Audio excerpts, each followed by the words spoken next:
and offered my support for a historic agreement to fight inflation and lower costs for American families.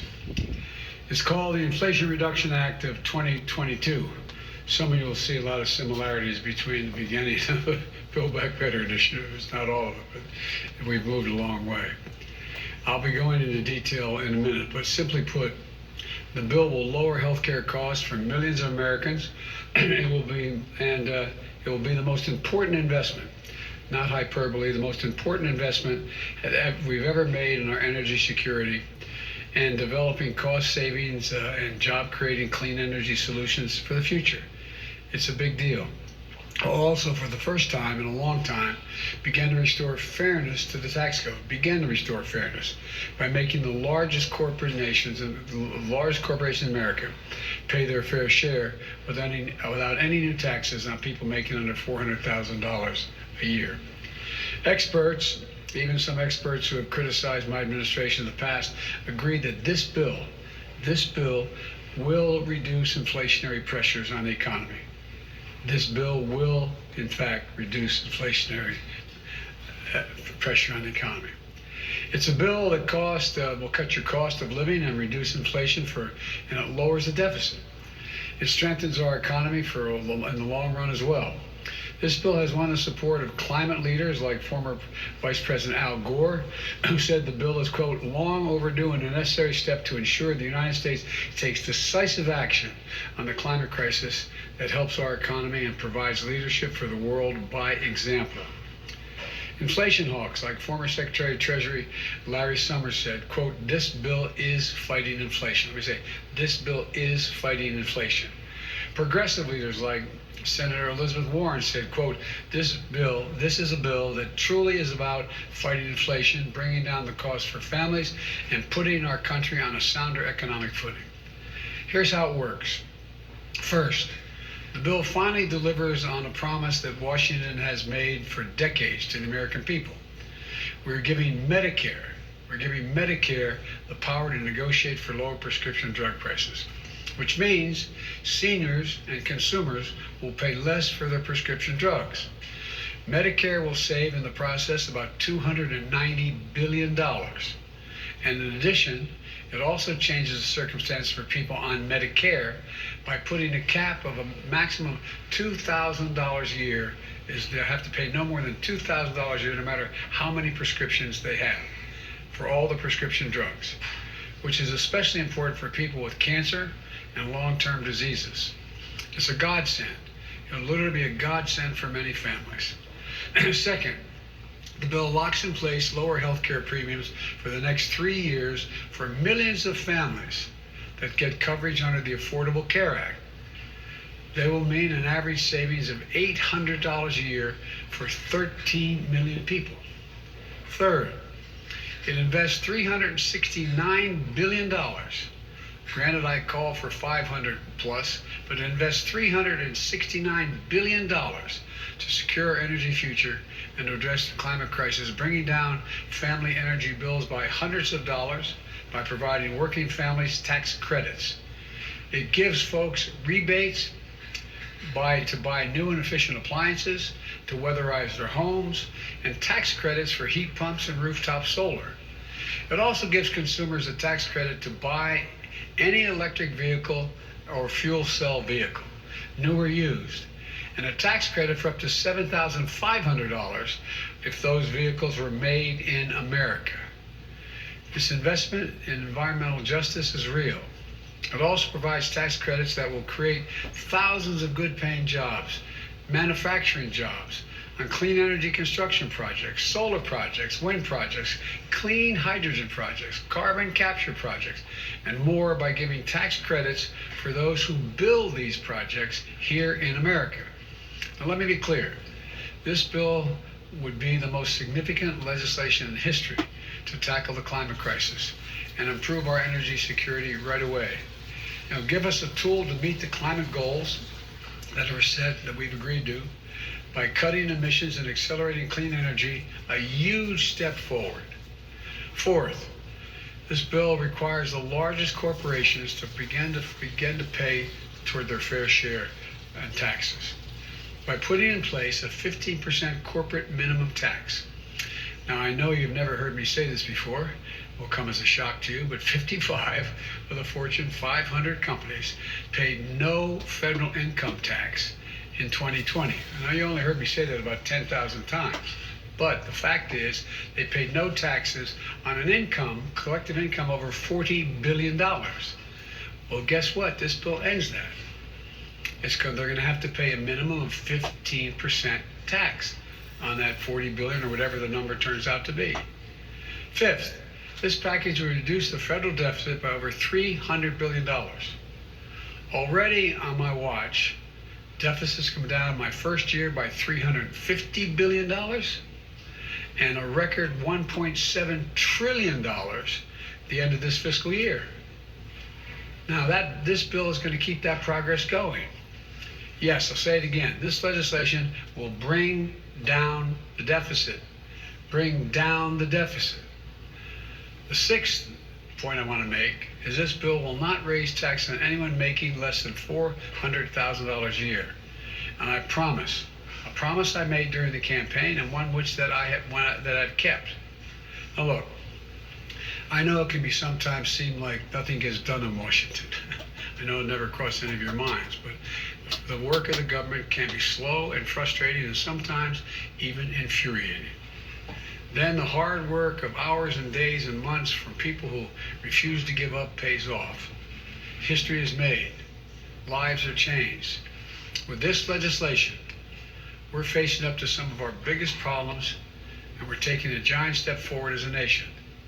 That didn't just happen on this Inflation Reduction Bill. It also happened yesterday when the Senate made the bipartisan decision as a nation to invest in America's manufacturing technology of semiconductors and additional funding for basic research and development in the cutting-edge industries of the 21st century. If the House passes this bill, I want to thank Speaker Pelosi. I think she's going to get it done for her leadership here. It has the added benefit of creating tens of thousands of additional good-paying jobs, lowering inflation. It's going to give us the ability not only to compete with China for the future, but to lead the world and win the economic competition of the 21st century. You've heard me say 1,000 times, we have to invest in research, development, and growth. I hope that the House is going to pass this bill today. My plea is, put politics aside, get it done. We need to lower the cost of automobiles, appliances, smartphones, consumer electronics, and so much more. And you can't do it. All of these things are powered.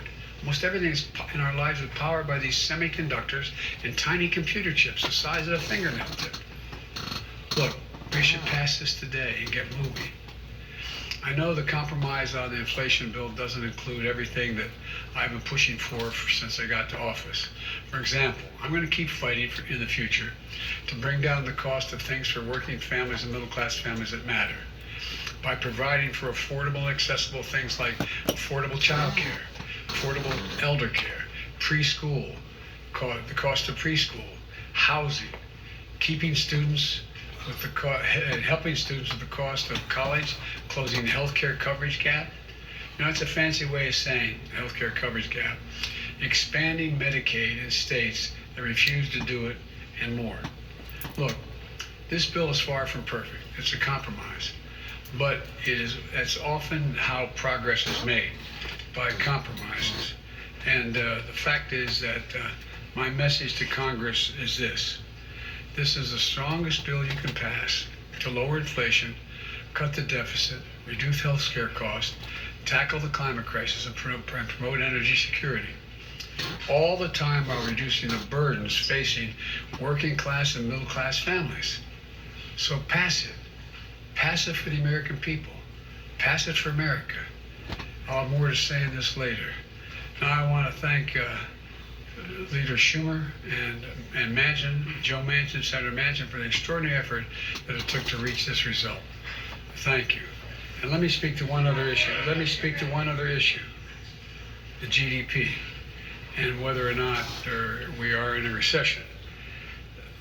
Both Chairman Powell and many of the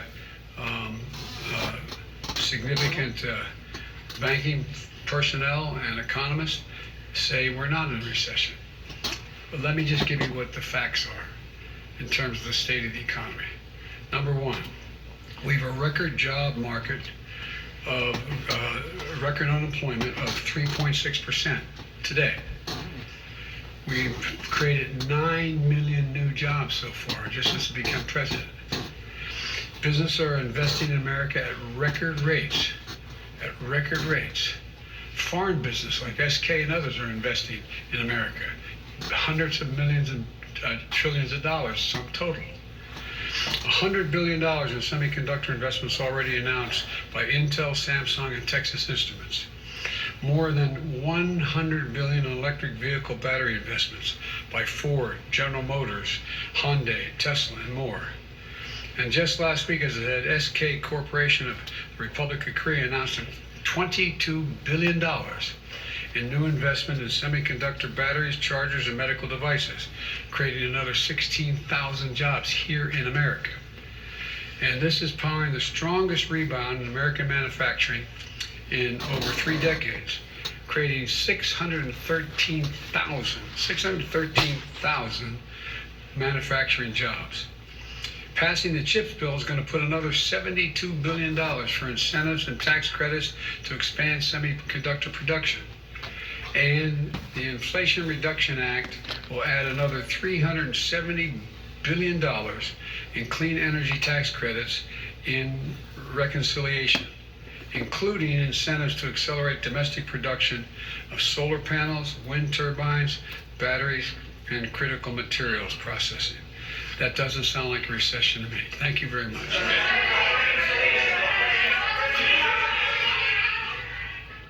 Good afternoon. I'm Chris Jansing, live at MSNBC headquarters in New York City, and you just heard it from Washington. President Biden on offense, frankly, for the first time in a long time, as key elements of his agenda suddenly and surprisingly seem to be coming together. That bill he just talked about, which Democrats are calling the Inflation Reduction Act, is something he has been working toward for more than a year.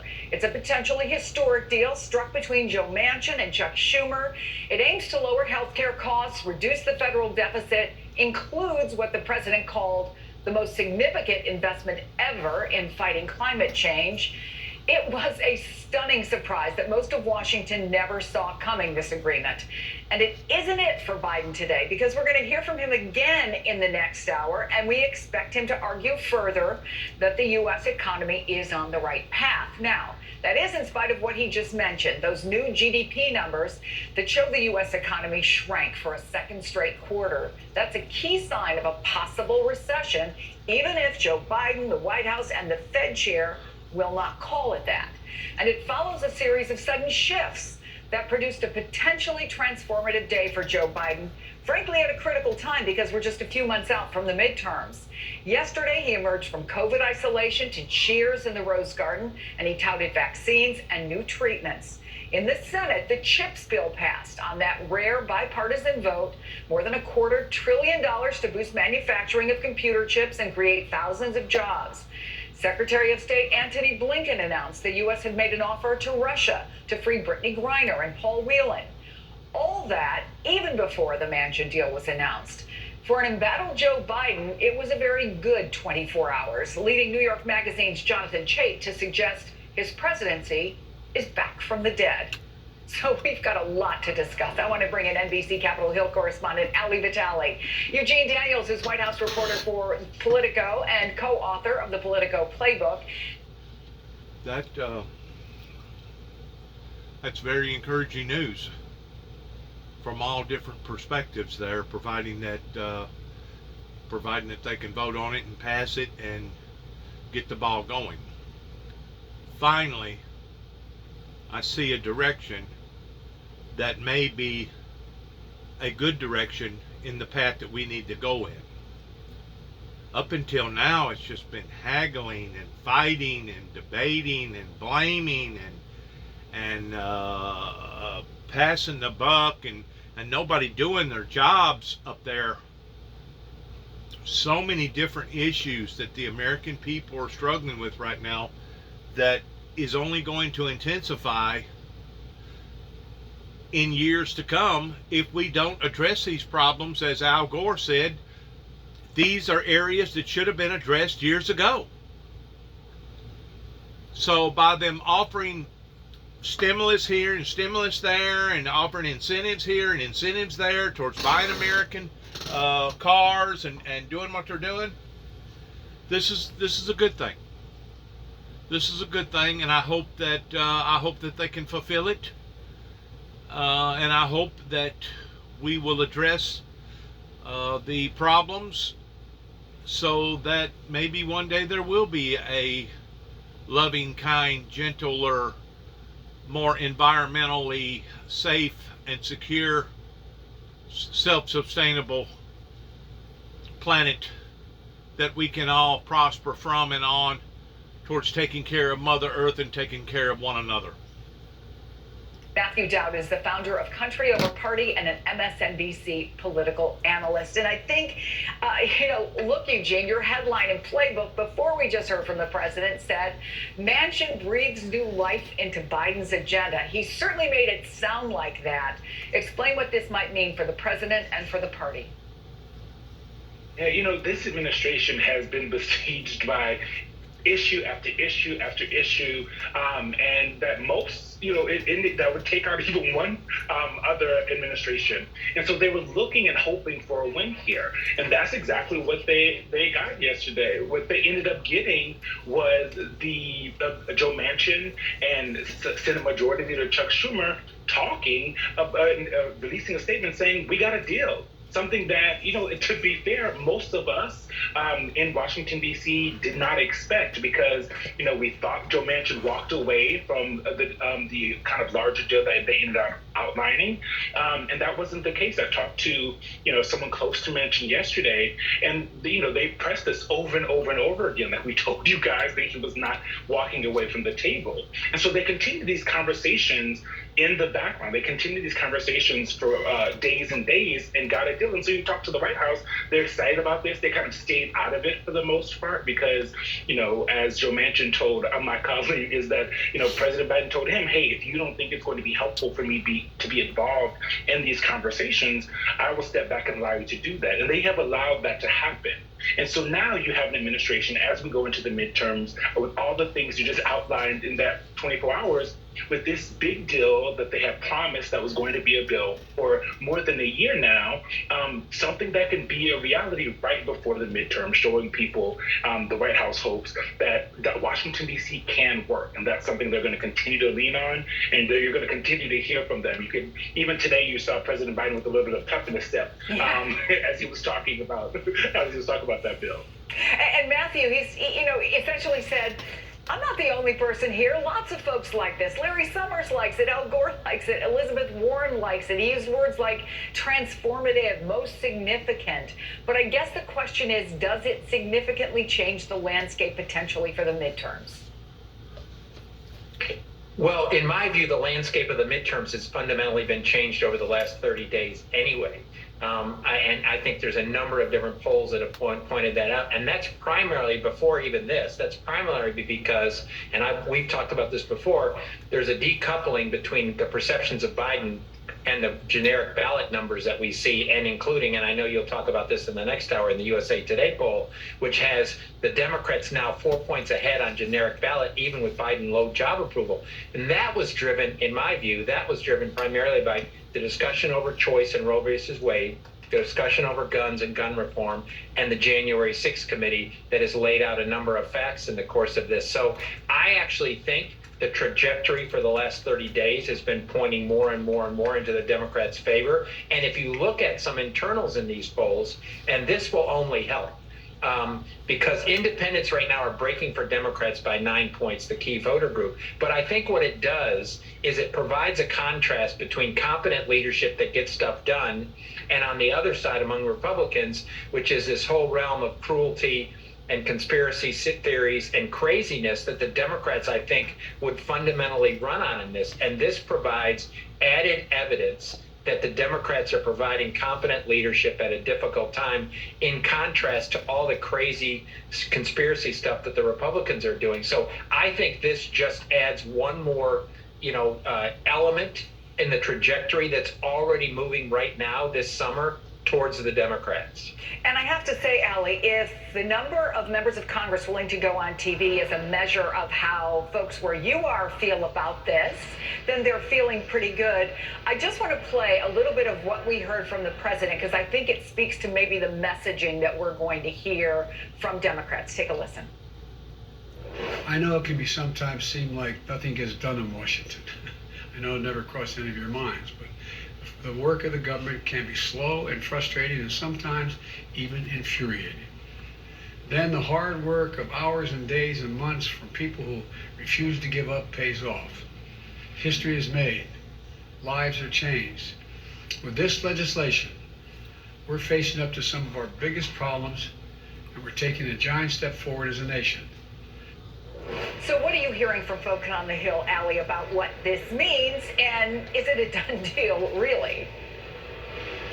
Chris, I don't think that any Senate Democrat or House Democrat, for that matter, would disagree with the idea that this has been slow and frustrating and also is a positive thing to see a deal on finally. There has been a whole roller coaster of emotions over the course of the last year, frankly, as Manchin and Schumer, but also other Democrats, have been trying to hash out what this reconciliation package would look like.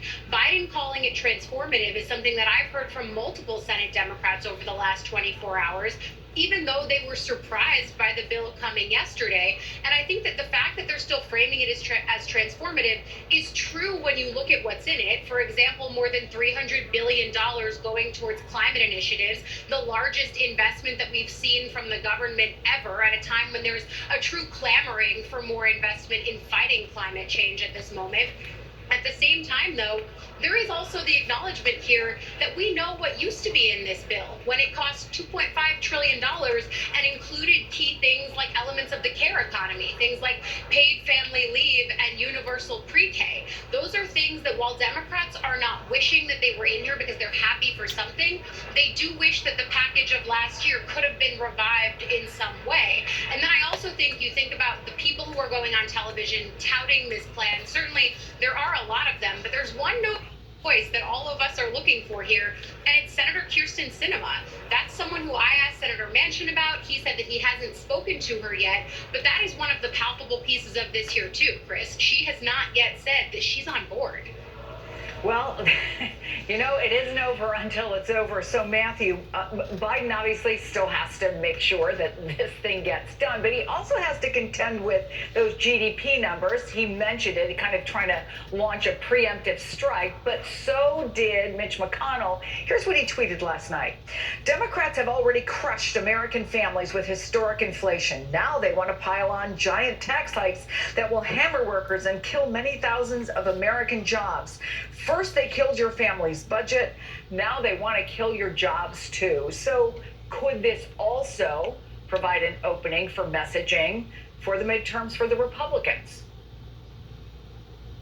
Well, I think the Republicans are going to say whatever the Republicans are going to say, and even just taking that, there's much of what Mitch McConnell to say is patently false. They're only talking about tax increases on the super wealthy and on corporations in the course of this, and there's no question right now that we're at a point in time where the economy is at full employment in the midst of this. I think Republicans want to do everything they possibly can, and I don't know if they're going to be able to escape this, to not talk about the candidates that are actually running for office around the country, the election deniers, the people putting out crazy stuff on Roe versus Wade, crazy stuff on gay marriage, all of that stuff that's in the Ethernet.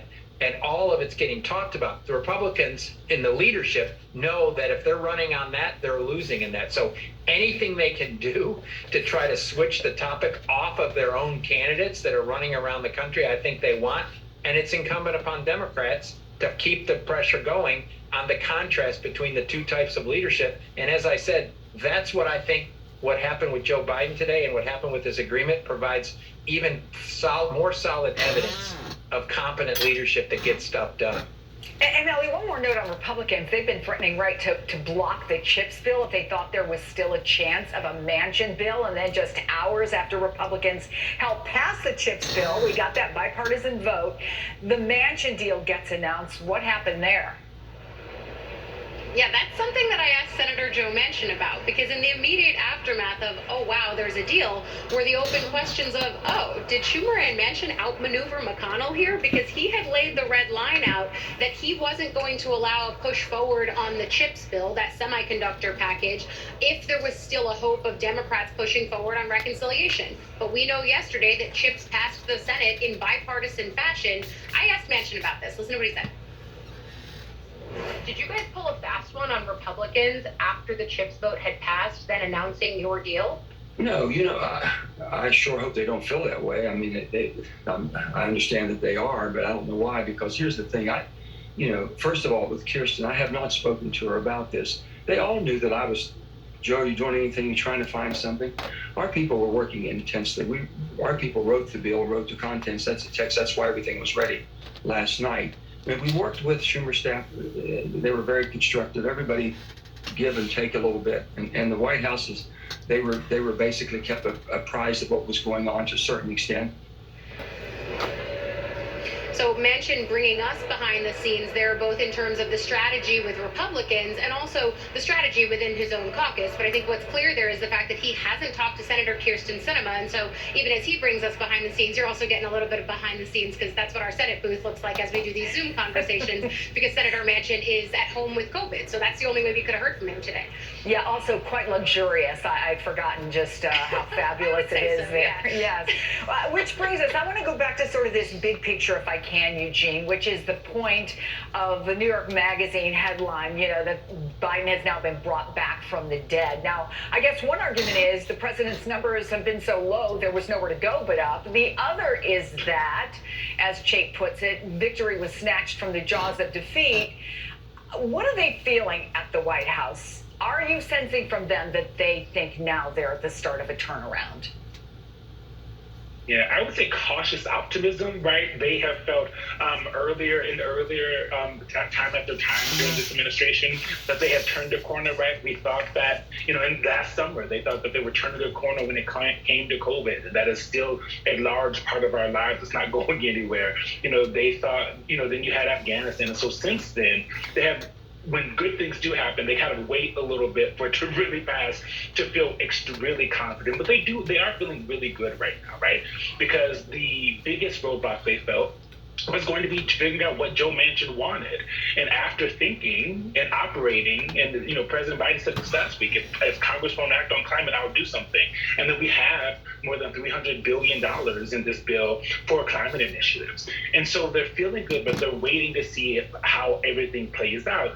And I will say they also know the political reality of trying to sell, the GDP numbers we saw, and also the economic benefits that they have seen over the last year and a half. It's a very complicated economy. You talk to experts and they say that is something that makes it difficult for both this White House and members of Congress and other folks who are running across the country in the Democratic Party to explain to voters. It is harder to explain that, technically this is not a recession because it's only one area where that we do grade a recession on, which is 2 quarters of GDP decline, right? There are all these other things. That's a harder thing to explain than what Republicans have to explain is you feel like you don't have enough money in your pocket, blame Democrats. And so they know that they have to continue that, but they think if they can pass some of these bills, the CHIPS bill, this new, what used to be BBB, that they have a lot more going for them as they move forward.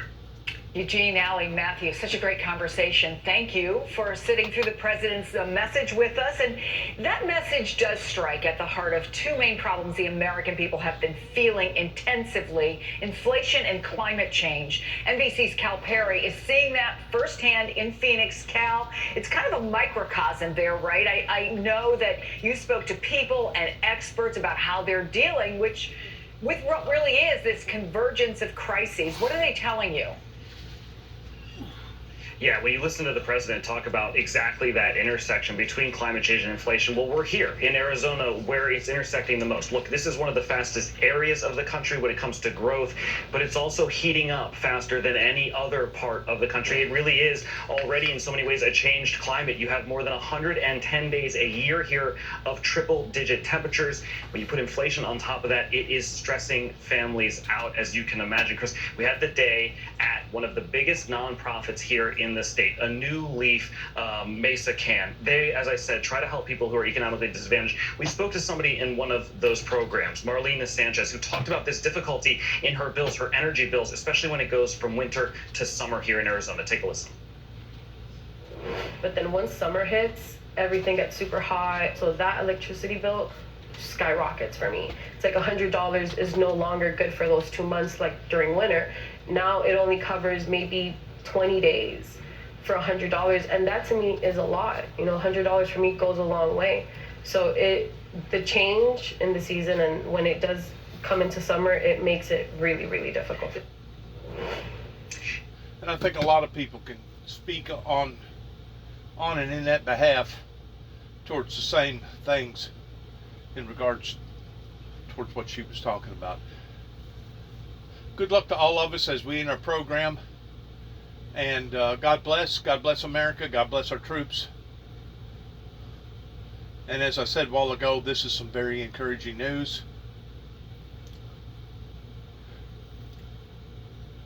And shalom.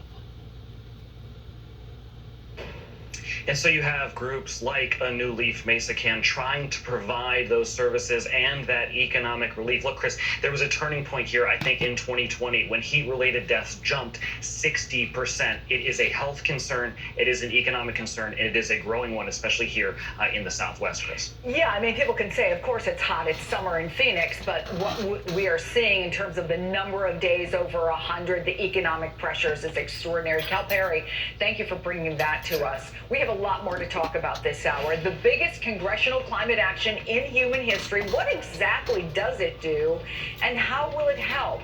We've got the perfect expert to answer those questions for you next. Plus, a very busy 2 hours on the economy, because in just a matter of minutes, we will hear from Treasury Secretary Janet Yellen. In the next hour, President Biden will be back to talk about American business. So stay with us for all of it. You're watching Chris Jansing Reports, only on MSNBC.